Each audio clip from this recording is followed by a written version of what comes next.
An unlikely, unwitting, we'll say, anti-hero? This character, who remains based on the classic Mary Shelley version, constantly finds himself fighting battles to help save the lives and fates of the people of this world. The very people who label him nothing but a monster.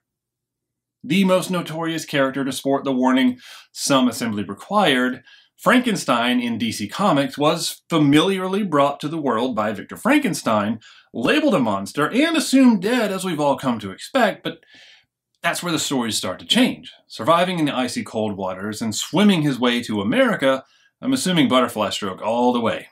Frankenstein shortly found himself right in the middle of some interesting battles, rests, re-resurrections, and adventures untold. One fairly common thread was battling against and fending off the Shida, a race of blue-skinned bug people capable of changing their size and controlling living things by attaching themselves to them.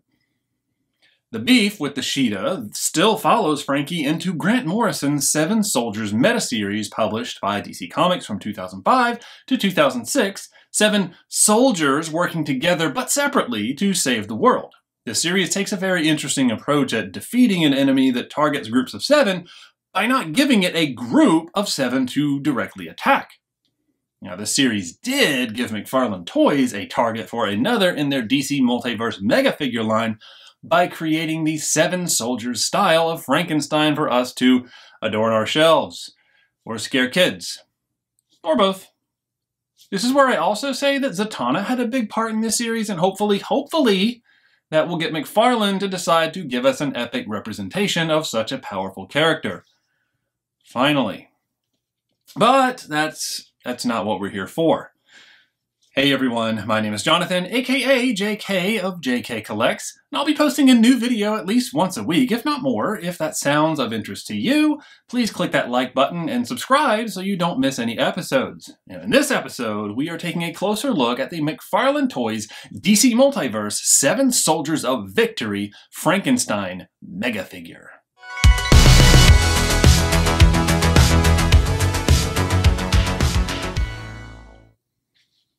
Okay, welcome back everyone. Here he is, the monster himself. He just wants to be like a normal person. But there he is, a gigantic normal person, that typical huge mega figure box. As you can see, it goes even beyond the frame. I'm zoomed out, I can't really go much further, especially with being able to reach it. But anyway, so here it is, our normal McFarlane looking presentation. We'll turn it around, look at that artwork. Just absolutely beautiful, right? So from the comics, the 7 Soldiers of Victory, or oftentimes just referred to as 7 Soldiers, right? Because there was that earlier 7 Soldiers of Victory from a long time ago, but right, fresh out of the mail. You know, I have no idea how this happened right there. I mean, maybe in packaging, because this came straight from McFarlane Toys. But anyway, so there it is. Beautiful artwork on the back of old Frankie out there doing his thing, sewn together and all that stuff. On the sides, we got the window where we can kind of see a little label from McFarlane Toys, just kind of saying what it is. And then over on this side, same typical experience that we expect from McFarlane Toys. I like that they keep it very basic, very simple, and very uniform, kind of across the whole line, right? So no real surprises. It's a good look, and it works for me. All right, let's take him out. Look at him, what a great looking figure already. I mean, gosh, I wish I had him a day ago. It's November 1st right now, but you know what? Hey, Dia de los Muertos, right? We can celebrate Frankie that way. But let's bust in as usual from the bottom, just to keep that top as intact as possible. That's just a personal preference. I just like it because I usually mess up those flaps, and I can still keep it presentable if I want to put him back in the box. But let's get this behemoth out of the way. And I'm going to go ahead and, as usual, pull the plastic tray that Frankie's in. Just a quick look. Same usual thing. I mean, a different spread of comic books. Yet again, Old Death of Superman. I've got to point that one out. There's Zatanna right there. I'm just throwing it out there. McFarlane, if you're not doing it, please do it. If you happen to watch this, you're probably not. There's a nice little stand for such a giant dude, but you know what? Hey, if it works, if it holds one foot up, maybe it'll hold the whole guy up. And there's that artwork again from those cards. I do appreciate the little extra thing of having that little trading card in there, you know? Okay, get that out of the way. Nothing really changes on the look of that. And there he is, back again in his plastic fun. And this one looks like he's seriously strapped in. Look at all those little rubbery elastic pieces, but the beauty of it being so big, they are a little bit easier to cut because they're a lot more accessible without, hopefully without causing any damage. Okay, so let's pull old Frankie out.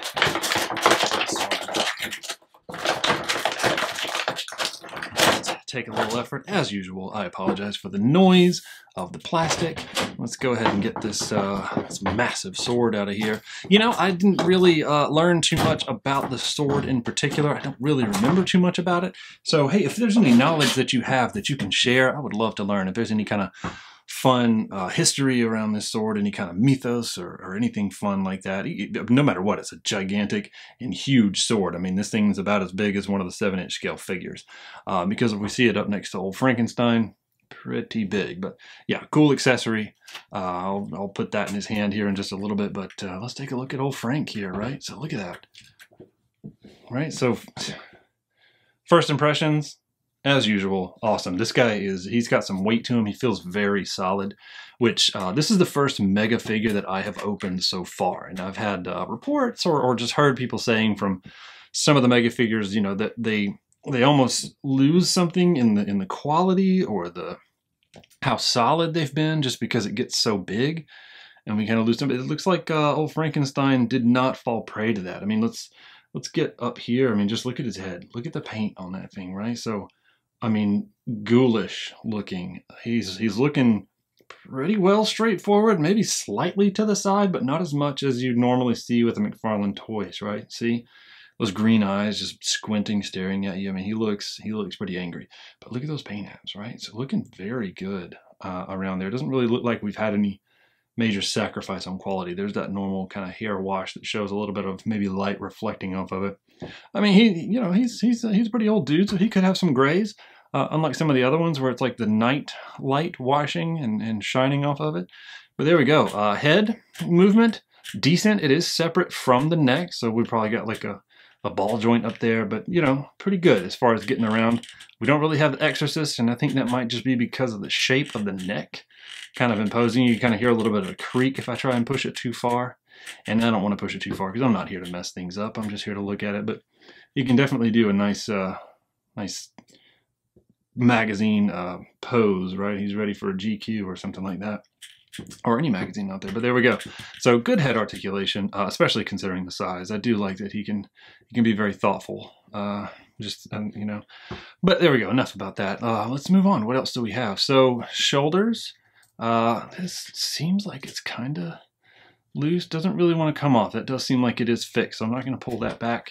But shoulders in there looks like a pretty good joint. I mean, decent flexibility. As you can see, I'm pulling it back pretty far. I don't think we're dealing with a butterfly joint because you can kind of see, I don't know if you can get in there, but you can kind of see a little ball joint plugging into that. But not really a big sacrifice on flexibility, right? Yeah, there we go. That's moving out pretty far, pretty good. We've got that bicep swivel, good rotation in the arm. We've got a single elbow. Still has the pins. I mean, you haven't really heard any talk about McFarlane trying to move away from the pins. Wrist rotation, a little bit of travel up and down, right? So there we go. We can go down, we can go up. Maybe a little bit difficult to see in the black, but pretty good, right? Not too bad. Now let's see what the other one's got. Arm articulation, all that is basically the same. I always like to see, yep, wrist has that same, more of an up and this direction as opposed to like a gun wielding thing. This is more of like a maybe smash or what have you, more of something like that. But either way, pretty good. And you know what? It kind of seems like the more we move it around, look at that. It's got pretty good articulation no matter what direction it's doing. You can just kind of move it. So I like that. I do appreciate that. That's a good one. Okay. I mean, it does kind of look like he's part of a marching band. Wearing a sleeveless trench coat made of that rubber-ish material. We've got a little spot back here for the sword to stick into, so you can just kind of carry it around. I do need to, I apologize. I'm going to do some research after this and figure out a little bit more about that sword. It seems like it's probably got some significance or importance. Shame on me for not looking and knowing, but there we go. Up underneath, looking pretty normal. Good, decent paint on the boots on the back. I mean, you don't really have to do a lot back here. They didn't really do this kind of wrinkled jean wash back there, but it does still have the wrinkles molded into the plastic. But again, the coat's hanging down, so you're not really going to see a whole lot of the back, even more so than the normal back of a figure. But let's talk about some leg articulation. So it's that typical joint we see with most McFarlane toys, right? Working pretty well. We don't have that pull down and out that we're seeing with a lot of Hasbro. The right here at the hip, it's kind of rubbery, so it does give the leg a little bit more play. I don't know if you can see that happening. Like kind of bend it up, you can see it flexing with it. Yeah, so a little bit of give right there, which helps with that nimbleness and flexibility that Frankenstein is so well known for. You know, you definitely want to stretch those joints because, hey, what could happen? And that's not like a piece of your body can come unsewn and fall apart. No, but double knee, right? So there we go. Good for flexibility. Let's see if we can bust that one loose. Yeah, pretty good. Pretty good bend backwards. Yeah, not too bad. No real thigh rotation or even rotation here, but the foot does have pretty good rock and pretty good rotation. So that does help with some of the flexibility. And we even get that toe articulation that is quite popular and common with those McFarlane toys. And of course, both legs have that same articulation capability to them. So that's our guy. All right, that's old Frankie. Looking pretty mean, if you ask me. So, you know, let's get him standing up. See, and one thing I appreciate, especially with the size, is this posability, right? So it didn't really take much for me to get him just standing on his own. There are some figures that are a fraction of this size that it's not that easy to get him to stand up. But the flat feet and just a solid build, very, very centered weight, he stands very easily. So there we go. There's our McFarlane Toys DC Mega Figure Frankenstein. As we're looking at this 360 view of old Frankenstein, you know, whatever you want to call it, Frankenstein's monster, right? That's technically the name. But anyway, I digress. One thing I wanted to throw in there, as I noticed when I was trying to pose it to put it on this little rotating mirror, is that crouching is a little bit of a challenge, right? So bending the knees, perfectly fine, going backwards, but forward, being able to bring that thigh forward so it can take a knee and have that one foot forward. Not really an easy thing or a seemingly possible thing to do. So I just wanted to throw that in there. No big deal. Well, that about does it. Thank you for checking us out and for joining us on this collecting journey. Look for a new video each week, if not more. Be sure to subscribe and click that like button. It would really help us out, and it would mean a lot to me. No matter what, thanks for taking the time. And we're all in this world of collecting together. Let's look out for each other. Thanks.